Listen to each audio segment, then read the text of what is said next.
Hello everybody, Kane here and welcome to another video of Art of Conquest. In this one, people asked me to cover Armory next. Now there is a thing about it, they asked me to cover the equipment pieces. Now if I would go through majority of them and talk about the skills and the abilities, probably the video would be like half an hour long. So we're just gonna speed through quite a few of these equipments and more or less just say which ones are kind of good and which ones are kind of bad. So personally, the way I think it goes is majority of the old pieces already kinda lost their effect or their value. In terms of the shield, for example, we're gonna talk about the other ones in just a sec, but I mean in terms of the shield, the front line has 99 resistances or above. They take no damage whatsoever, so these two pieces, even the first like 12, 20 seconds or whatever they grant, are pretty much useless because they take no damage already. Why would you want to put a shield for them to take no damage whatsoever? Because like the front line already has a ton of shields, healing, all that kind of stuff, so they can just regenerate regardless, right? And some of the healing works in like the first 30 seconds. So, there are nuances like that. Now, the other thing is the Lionheart shield. After 30 seconds in the battle, grants a shield to gladiators. Thing is, I think this is still kind of bad. I mean, sure, it has like regeneration, sure, it can cover all the gladiators, or it can proc again. But honestly, I think the brutal shield and the lifesteal works from the beginning up until the end of the battle, and I think this is kind of the better one, and I think it's even better than the shield in terms of what it is able to provide. Because I think the lifesteal might also prog the Band of Bishop as well. And if, for example, the Balrog would get it on your stall side, then of course your stall side would likely be incredibly more tankier. And of course, the Balrog is less likely to die because every like basic attack is gonna be healing a few percentage from just doing damage, both from this buff as well as the research siphon thingy, whatever. So personally, I kind of picked this and I started to have a tankier stall side. I think my gladiators are also less likely to die, but I'm not entirely sure whether or not this had a huge impact. Whenever I equipped this, my stuff started to die a lot less in terms of the frontline heroes. So I just still continued to use them. Now, in terms of other shields, this one I would use if I would use archers. I used it as well, and with the resistances I had, all the other buffs, the archers seem pretty friggin' tanky. So this one grants buffs. You also can select to grant magic damage reduction, as well as either grant another archer the same buff, or increase that buff by 30% and duration to 25. Think this will go to 25, and if you pick this one, this would also raise in percentages as well as the other one. So essentially, it is kind of good in comparison to like the other ones. And this one, I mean, I kind of want the effect to be used prior to the heroes dying, and this one requires a hero to die to actually grant a buff. And that is where the problem lies in. So even though I used it for quite a while, I don't think it poses too much of the value or a lot of the value. I kind of want to have my buffs actually useful prior to things dying. So personally, I think the Brutal Shield, depending on your frontline, or the Goshak, even in the earlier servers, people are literally like skyrocketing archer DPS, and if archers die, usually quite a lot of DPS from their army can die, but also mages do damage there as well as archers. So I think this one pretty much for majority of the newer realms. Aside from that, in terms of the other pieces, so my mages and my necromancers do a ton of damage, and I also want them to do more damage, so I use a set to improve their DPS. Now, quite a few of these are actually pretty good and high percentages, and like what they are able to do is pretty unique. So this one buffs mages and necromancers to be able to do more damage. This one buffs archers to be able to do more damage, and you can choose to, I think, one moment. So this is small units, this is large and massive. So this one pretty much works or does more damage to the say heroes, larger units, as well as the trees or massive units or so. So pretty much if you would be using archers, you would want to kind of select this one in general, or if you're using for events, perhaps this one or so. Now this one proc on another archer squad or increase the percentages and the time by 10 seconds. So this is a pretty decent buff for archers. If the archers are your strongest troop on the field or unit on the field, this one buffs rogues. But then again, this one buffs crit damage by a decent amount for some seconds. And there is also another one, which is the Lionheart's Lance, and I think you're able to get like 125% physical damage or higher, I'm not entirely sure. So there are uses for probably majority of these, I suppose, weapons. Even this one actually is kind of useful for events because it has a huge attack speed bonus in a pretty huge radius. So I mean, kind of all of these have uses, but that really depends what your account is built towards. Like if you're looking for physical DPS dealers, you're looking at archers doing damage, you're looking at rogues doing damage. If you're looking at, say, gladiators doing damage, it's this one. If you're looking at mages and necromancers doing damage, it's the Shadow Leopard Blade. It's hard for me to suggest which one is the better one because I never really had gladiators do damage and I never had rogues do damage, though I know quite a lot of the higher tier meta gameplay has gladiators, has rogues, has mechanists, and some of them did appear in DPS rankings, and some of them even had physical metas, so pretty hard to say. And then of course the Shadow Leopard armor. Again, simply because I'm using mages and necromancers. Now, for this one to have the best effect, you actually have to throw majority of your mages and necromancers to one side of the field. Even Gazul, a buffer, will actually proc this, and if you place him in the middle of the map or like the other side of the map, pretty much this whole buff could actually be useless in some fights. So you really want to use it all the time, and you really want to have it up, I suppose, on one side, so all the friggin' time your mages would benefit from it. Then of course we have other ones, similar effect as the armor, but for archers to do more damage. And this one of course grants a debuff to enemy melee units.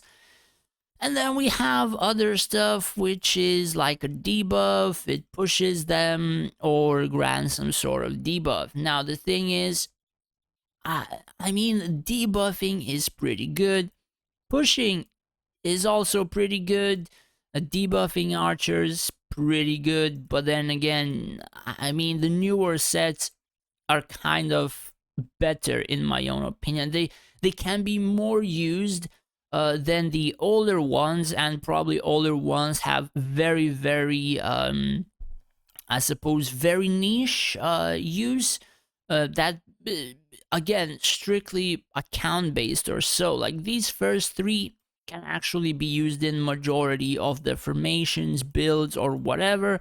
And the last three, it's very hard to find a pretty good use in my own opinion. So pretty much as newer gears come out, you probably will have to swap in between the newer sets as they come out. Probably not the newer one or the newest sets that come out, but based on your build and what they would provide. Personally, mages for me, necromancers for me, and then the shield depending on what buff it provides. Again, a topic that's actually very hard to cover without knowing what your account is built towards. So, after that, furnace level. Currently, my furnace is level 8. As far as I'm aware, this buff, tier 9, for people, they said increased 1 million attack on their heroes. So if they had like friggin', I don't know, 30 million, it just added like 1 million or so. So this 40% is actually a pretty low, or it increases from the base value or something like that. So you shouldn't really rush it based on what the other people said, and instead just focus on breakthroughs on multiple features, if they're good, if they're bad, and how they would be able to assist you. Aside from that, let's talk about the slots. So, as you can see, majority of my slots are resistances, and for good reason as well. So the dragon stones, what should you use for dragon? As you can see, I have a few level 5s, literally most of them resistances, and then you see a few HP stones. So prior to going to the other ones, let's check resistances. 38% reduced damage taken on physical and magical. So let's remove one level 4 stone. Level 4 stone grants 21%. Let's see how much I'm gonna lose. So I have taken down 21% and I lost 0.5% from this value. So this is what is kind of happening in terms of the equipment. If you over-focus in one of these specific slots, you're actually not gonna have a pretty huge value from the stats. I mean, sure, you can just raise resistances higher, higher, and higher, but then again, you're gonna cap out at like 99 or 99.5 or like whatever if I use these for resistances. But then again, like this HP would add like 10, 15, maybe 20 million or so on my dragon. And I think that is a little bit better than 1.5 resistance for the dragon. I mean, it still depends. We cannot really see the resistance stats on the dragon, whether it reaches like the next number in terms of its stats or whatever, but my dragon isn't really dying that much or that quickly, so I kind of go to some other stats in terms of its, I suppose, what I'm gonna give my dragon. I really don't want to like spend so much resources on one stone just for 0.5% of stats. It doesn't seem that efficient to me. Now, the same thing for army resistance. So my army resistance is 87.2. I think I have not touched any other stones on my army resistance. So let's remove 8.4%. And I lost 1.5, so we can actually still equip a few pieces in terms of the army resistance. Personally, I think I have all of them except one level 5 attack speed stone, which I just merged most of my attack speeds from what I had before into one big one, and I just equipped it. All the other stones literally resistances as they are. And that's how it should look like in your armory. Pretty much exact same for your heroes. Most of them resistances. There are more slots for hero, I suppose, stuffs. So I did equip, wait, I still have this. Oh, nice, I still have a level 1 here. So I have most of them level 4 or 5, as well as 4 stones for the hero attack. So let's check how much percentages I grant. I currently have 92.5. So if we go on to here and we remove this, so we remove over 12%, and I lose about 1.1%. So do you see how high the soft and hard caps are? So it's also kind of hard to say how much a percentage like 1% actually affects PvP, but I kind of want to go into getting a few other stats as well, because like these stats don't get heavily capped. So for example, that is like 16%. A hero's attack, literally 4 stones added, nothing capped in terms of hero attack. So that stat kind of, I think, would help out a little bit. Now, I'm not sure how many you should have yourself, as as you've seen before, one level 4 stone still could add 1%. Probably I'm gonna do a few more of the hero resistances, get it to 95, maybe 97, 98, and then I just go to hero attack or hero HP, or probably a mix between the two of them. Aside from that, in terms of these special ones, I go for crit rate and crit damage. The thing about that is I still use heroes for PvP, I use them for events. I don't really care going like strictly for resistances. I don't know, it's just not me. And I still, again, kind of require them to perform good, like better than my archers. So I really want these stones to be for, in terms of benefiting heroes as well as the army. Because again, I am not really spending money in the game apart from maybe subscriptions.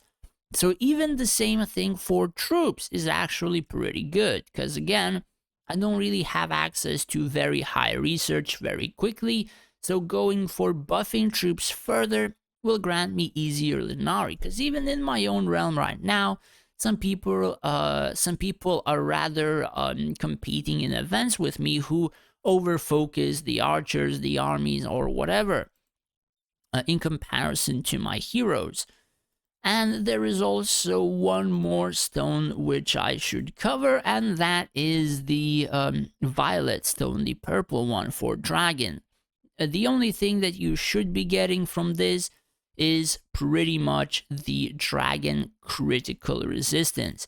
The thing is, the other stones, they don't really matter. The dragon is not gonna do damage.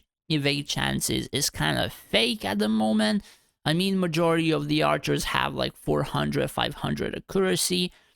Probably heroes can miss, but even heroes now are sort of having like over 200% accuracy, because even this one is granting 79%, and heroes already had like close to 200. So it's kind of hard to say whether or not other stats are beneficial, but just go for dragon tankiness as far as you can go. And that is, I suppose, pretty much it. There is like really nothing else to cover. You go for resistances for heroes, resistances for army, resistances for dragon, critical resistance for dragon.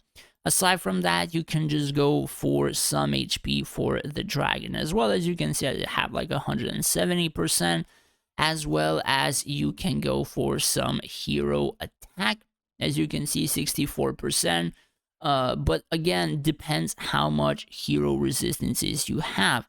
If you don't have above 80, above 90%, I would not suggest to go to another stat until you actually have it pretty friggin' high. Because resistances are top tier stats in the game right now, and like at the making of this video. So if you have or focus any other stats, people will actually clear you in like 2 seconds in the battle, and you don't want people to clear you in 2 seconds because you're gonna feel like total shit. And that's what's happening in some of the PvP. People are not focusing resistances, and they get cleared in like friggin' 2 seconds. So that is pretty much it for the video. I suppose I covered it a little bit more than before. And yeah, there is really nothing much else to cover. Again, strictly based on account, what you're focusing, and it's pretty friggin' generic. Anyways, that's pretty much it for the video. Do let me know in the comments down below if this helped you out. If it did, do hit that subscribe button. It would help me out a lot. As well as if you would wish to support me more than just watching my videos, I have made a Patreon page where you would be able to do just that. And in return, I would be able to help you out more individually in terms of events, PvP formations, and stuff like that. As well as I would like to thank all of my patrons for the support. I really appreciate it for your subscriptions. Thank you guys so much. Thanks for watching. Take care and stay safe out there.